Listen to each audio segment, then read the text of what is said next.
Friends, మహాకుంభమేళకు వెళ్లిన ప్రతి ఒక్కరూ తమ భక్తిలో పూర్తిగా లీనమైపోయారు. కొంతమంది భక్తులు సాధువుల దగ్గర ఉపన్యాసాలు వింటుంటే మరికొంతమందేమో గంగానదిలో షాహీ స్నానం చేస్తూ ఉన్నారు. దీంతో మహాకుంభమేళ మొత్తం ఆధ్యాత్మిక వాతావరణం నెలకొంది. కాని ఇలాంటి వాతావరణంలో ఒక 9 సంవత్సరాల అమ్మాయి ఒక సాధువు దగ్గరికి వెళ్లి గత జన్మలో ఇతడే నన్ను చంపేశాడని ఆరోపించింది. దీంతో అక్కడున్న భక్తులతో పాటు సాధువులు కూడా ఆశ్చర్యపోయారు. ఈ పూర్తి సంఘటన గురించి ఈ వీడియోలో తెలుసుకునే ప్రయత్నం చేద్దాం. వీడియోని స్కిప్ చేయకుండా ఎండ్ వరకు చూడండి. రాజస్థాన్లోని శివపూర్ అనే జిల్లాలో వినోద్ మరియు మీనాక్షి అనే ఇద్దరు దంపతులు నివసిస్తూ ఉండేవారు. వినోద్ ఒక చిన్న వ్యాపారం చేసుకుంటూ తన కుటుంబాన్ని జాగ్రత్తగా చూసుకునేవాడు. మీనాక్షి కూడా తన భర్త వినోద్ని చాలా ప్రేమగా చూసుకునేది. కొన్ని రోజులకి మీనాక్షి గర్భవతి అయింది. అప్పటినుంచి వినోద్ మీనాక్షిని 9 నెలల పాటు చాలా జాగ్రత్తగా చూసుకున్నాడు. తనతో ఒక్క పని కూడా చేయించేవాడు కాదు. సరిగ్గా 9 నెలల తర్వాత మీనాక్షికి ఒక అందమైన అమ్మాయి పుట్టింది. వాళ్ళిద్దరూ చర్చించుకుని తమ కూతురికి శ్రావణి అనే పేరు పెట్టారు. కొన్ని సంవత్సరాలకే వినోద్ శ్రావణిని ఒక స్కూల్లో జాయిన్ చేశాడు. ఆశ్చర్యకరంగా శ్రావణి చిన్నప్పటి నుంచే చదువులో చాలా చురుగ్గా ఉండేది. ఎల్లప్పుడూ క్లాస్లో ఫస్ట్ ర్యాంక్ తెచ్చుకునేది. ఇదంతా చూసి వినోద్ మరియు మీనాక్షి చాలా ఆనందపడేవారు.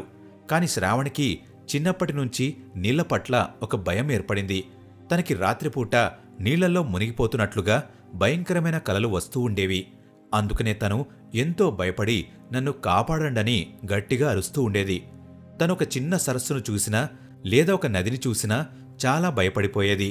దీంతో వినోద్ శ్రావణికి ఎలా అయినా చికిత్స చేయించాలనే ఆలోచనతో తనని డాక్టర్ల దగ్గరికి తీసుకువెళ్లాడు. కాని డాక్టర్లకి కూడా శ్రావణికి ఉన్న సమస్య ఏంటో అర్థం కాలేదు. కాలం గడుస్తున్న కొద్దీ శ్రావణి పరిస్థితి చాలా దారుణంగా మారిపోయింది. తను నదిని చూసినా లేదా సరస్సును చూసినా వెంటనే స్పృహ కోల్పోతూ ఉండేది. మరోవైపు వినోద్ ఇంకా మీనాక్షి తమ కూతురికి ఎందుకిలా జరుగుతుందని బాధపడుతూనే ఉన్నారు. ఒకరోజు వినోద్ శ్రావణి దగ్గరికి వెళ్లి, ఎందుకు నువ్వు నీళ్లను చూసి భయపడుతున్నావు, ఏం జరిగింది అని ప్రశ్నించాడు. కాని శ్రావణి మాత్రం తను ఎందుకు భయపడుతుందో చెప్పలేకపోయింది.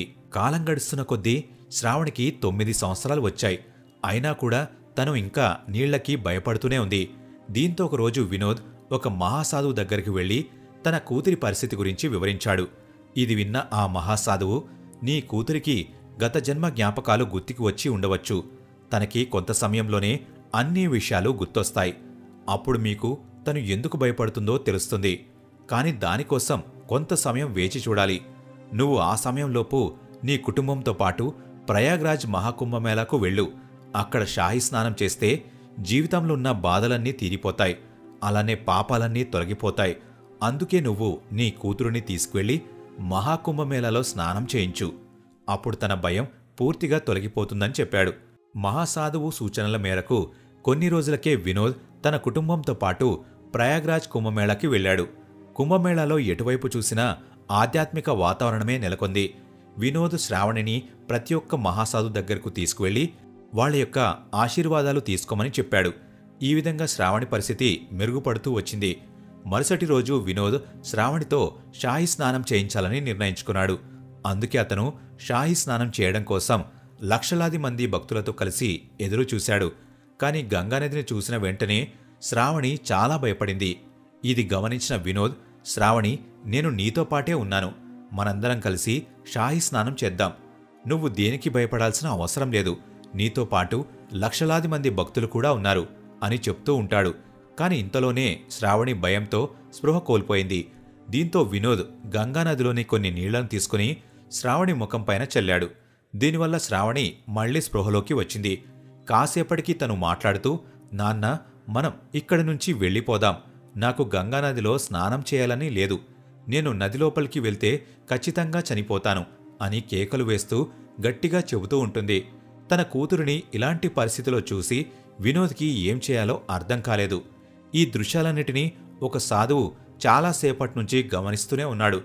అతను ఒక్కసారిగా వినోద్ దగ్గరికి వచ్చి ఏం జరిగింది అని ప్రశ్నించాడు.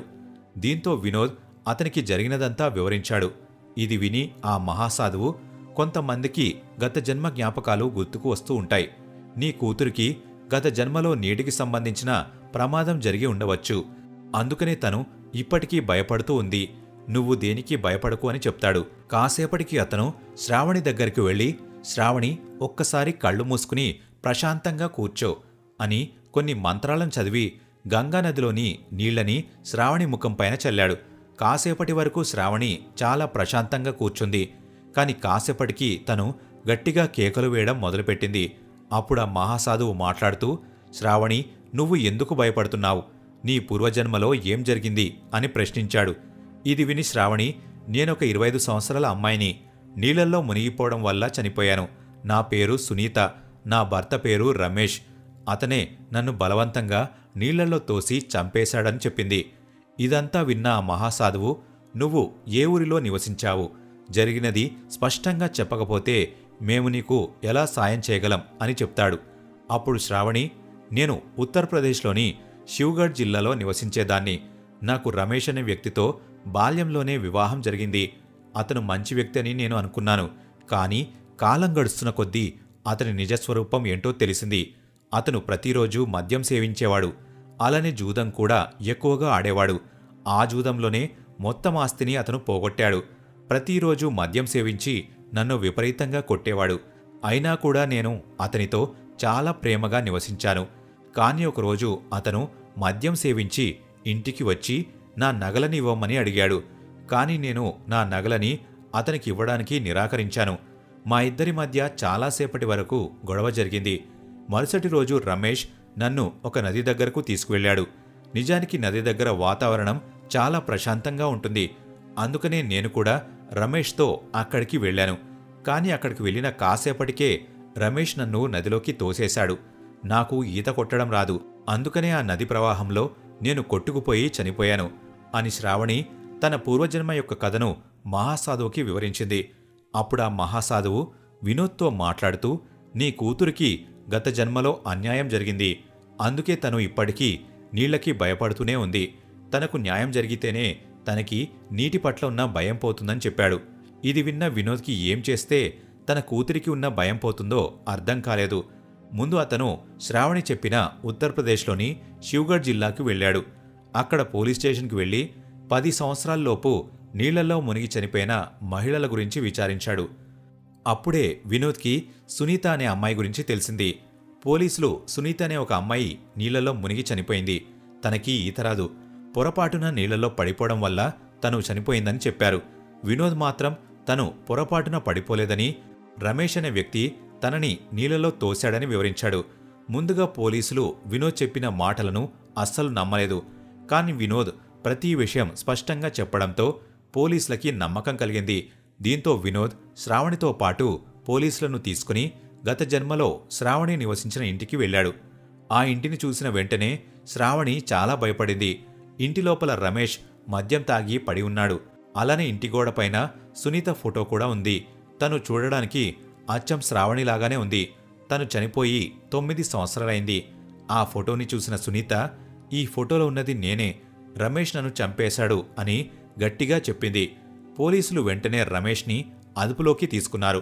అప్పుడు రమేష్, ఈ అమ్మాయి అబద్ధం చెప్తుంది, నేనసలు ఎవరినీ చంపలేదని చెప్పాడు. కానీ పోలీసులు మరింత విచారణ జరపడం కోసం రమేష్ని పోలీస్ స్టేషన్కు తీసుకువెళ్లారు. చాలాసేపటి వరకు జరిగిన విచారణ తర్వాత రమేష్ నిజం ఒప్పుకున్నాడు. అవును, ఈ 9 సంవత్సరాల అమ్మాయి చెప్తుంది నిజమే. నేను జూదంలో చాలా డబ్బులను పోగొట్టుకున్నాను. అప్పు కూడా చేశాను. దాన్ని తీర్చడం కోసమే నేను సునీత దగ్గరికి వెళ్లి నగలని ఇవ్వమని అడిగాను. కానీ తను నగలివ్వడానికి నిరాకరించింది. అందుకే నేను తనని నది దగ్గరకు తీసుకువెళ్లి తోసేశాను. జరిగినదంతా వివరించాడు. తను చనిపోయిన వెంటనే తన నగలని తీసుకుని అప్పుని తీర్చేశాను అని రమేష్ పోలీసులకు జరిగినదంతా వివరించాడు. పోలీసులు రమేష్ని అదుపులోకి తీసుకుని కోర్టులో హాజరుపరిచారు. రమేష్కి యావజ్జీవ కారాగార శిక్ష కూడా పడింది. ఈ విషయం శ్రావణికి తెలిసిన వెంటనే తను చాలా ఆనందించింది.